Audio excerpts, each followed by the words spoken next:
Bienvenue sur le podcast de Mandarin Mandarine. C'est une école de langue chinoise spécialisée dans la médecine traditionnelle chinoise. Vous pouvez approfondir votre exploration de cette médecine grâce à une meilleure connaissance du mandarin. Venez goûter aux fruits de 5000 ans de culture grâce à des leçons pleines de vitamines. Ni hao. Ni hao.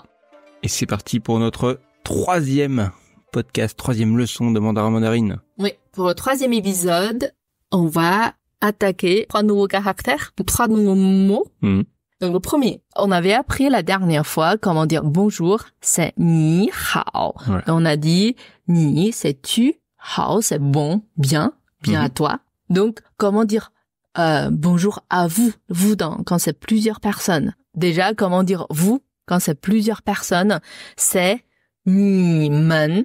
Ni men. Ouais.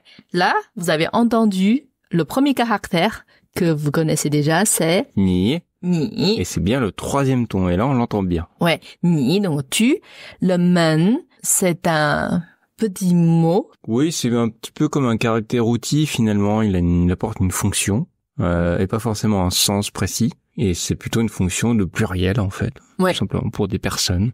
C'est un peu comme en français, on met S. S, ça veut rien dire, c'est purement grammatical. Ouais. Sauf en chinois, cette fonction grammaticale est marquée par un caractère indépendant qu'on rajoute après un autre caractère et qui n'a pas de changement de forme ou d'autre chose.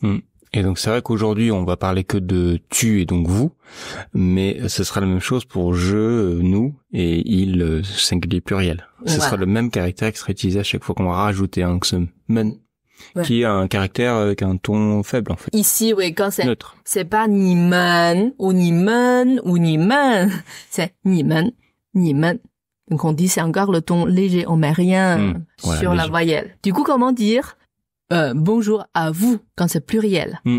Ni men hao. Ouais, voilà, vous pouvez deviner puisque ni hao c'est bien à toi. Là, ni men hao, ce sera bien à vous, pluriel. Ni men hao. Alors, est-ce que ce vous, il peut être utilisé comme vous de politesse, comme en français? Non.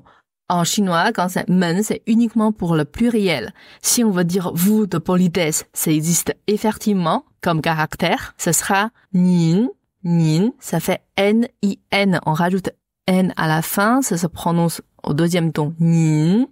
Au niveau de l'écriture, on met le caractère du cœur sous le caractère tu.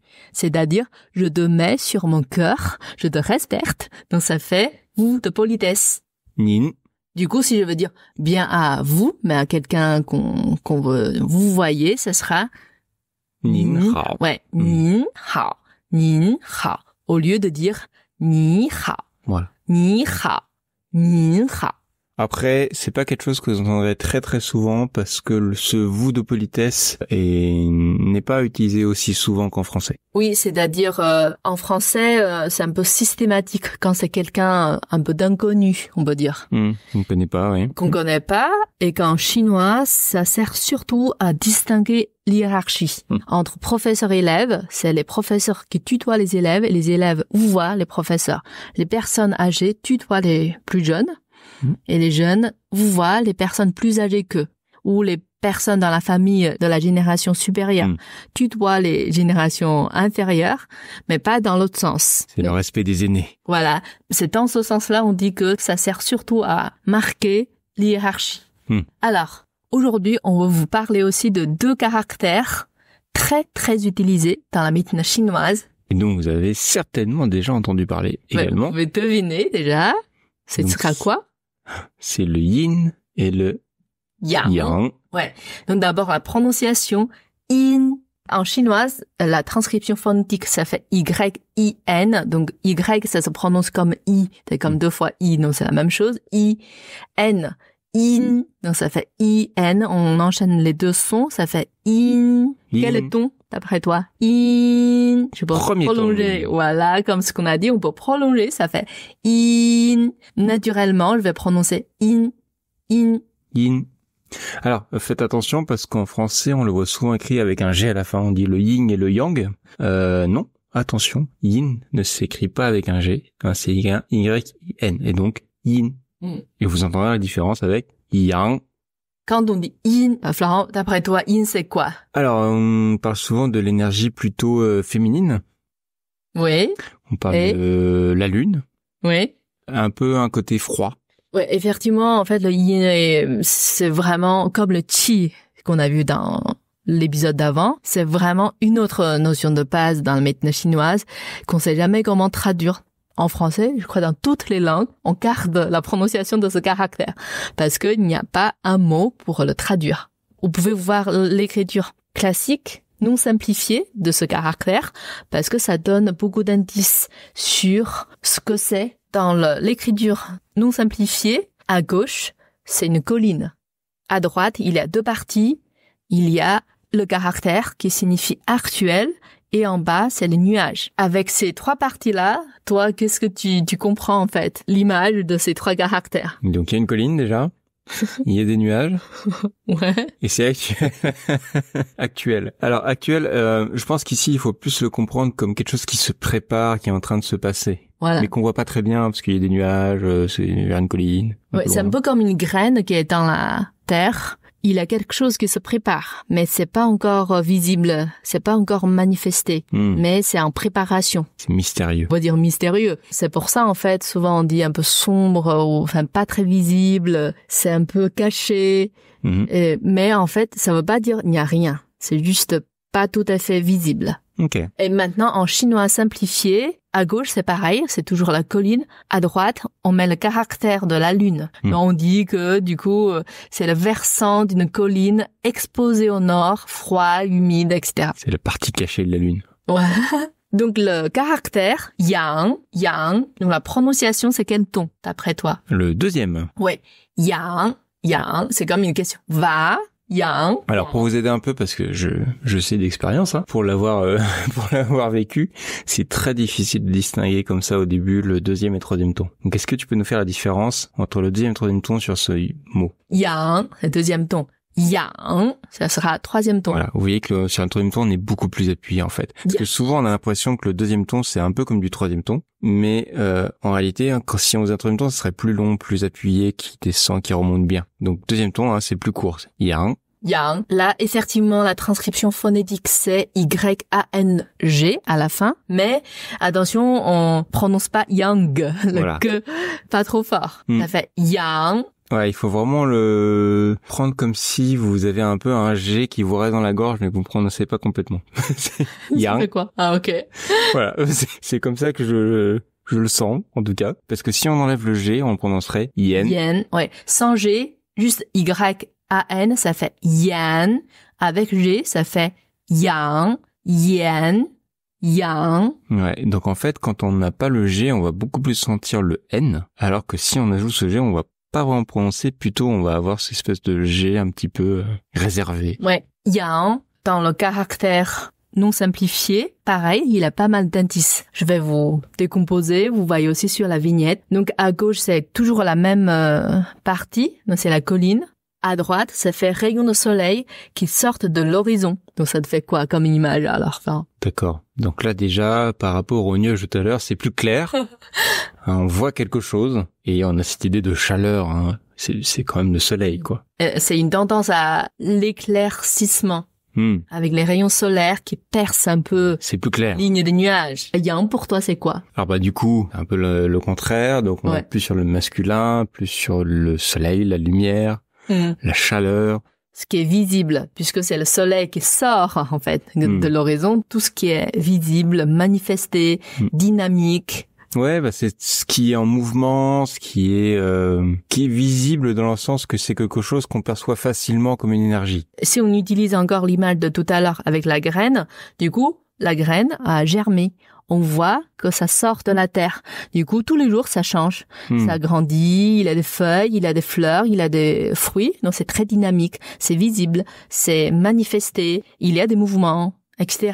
Donc, ça, c'est yang, yin, yang. Et le yang, en chinois simplifié, à gauche, c'est toujours cette colline. À droite, c'est le soleil.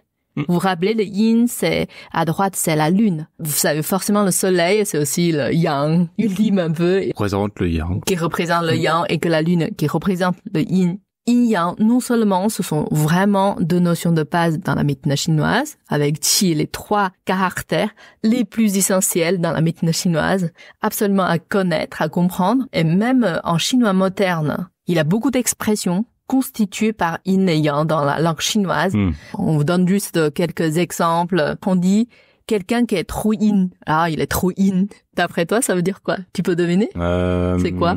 Réservé, peu introverti. C'est faible. C'est un peu différent. C'est pas vraiment réservé, c'est dans le sens qu'il y a beaucoup de choses qu'on comprend pas, un peu mystérieux, c'est un peu caché. Nuageux. Qu'il y a beaucoup d'arrière-pensée. Brumeux. Et qu'on peut pas lui faire confiance, on sait pas ce qu'il est en train de préparer comme complot ou d'autres choses. Il est louche. Voilà, louche, c'est ça, exactement. Ok. Peut-être, il est en train de monter un complot pour de faire mal ou d'autres choses. Du coup, il faut pas lui faire confiance. Ok. Ah oui, une autre expression marrante. Devine ce que c'est, Florent. Yin s'est trompé, yang est décalé. Le yin s'est trompé, le yang est décalé. C'est une expression. Quelque chose qu'on n'attend pas du tout. Oui, c'est un peu ça. C'est-à-dire, c'est un gros hasard. Avec tous les éléments qui sont arrivés, du coup, ça m'emmène là. Genre, je t'ai rencontré parce que j'ai fait ça parce qu'une amie m'a dit ça. Du coup, finalement, ça fait qu'on se retrouve ici pour faire ce podcast. C'est comme si c'était un peu le destin, mais on sait pas comment l'univers a monté ce jeu. Ça peut être positif ou négatif, ou c'est plutôt positif en général? C'est neutre. C'est neutre. C'est-à-dire, c'est d'arriver comme ça peut être Yin s'est trompé, Yang est décalé, du coup j'ai rencontré mon âme sœur. Mais ça peut être aussi Yin s'est trompé, Yang est décalé, du coup j'ai raté ce train. Du coup j'ai raté cet examen. Ouais, donc c'est tout à fait par hasard. Ouais, c'est juste un sens, c'est par hasard, on sait pas comment ça a été fait pour qu'on arrive à ça. Ok, je connaissais pas cette expression. Ok, une dernière expression, vous pouvez deviner aussi, Yang est faible, mais Yin est prospère. Bon, Florent, d'après toi, qu'est-ce que ça veut dire? Ok, donc là on parle d'une personne. Non, c'est plutôt une catégorie de personnes.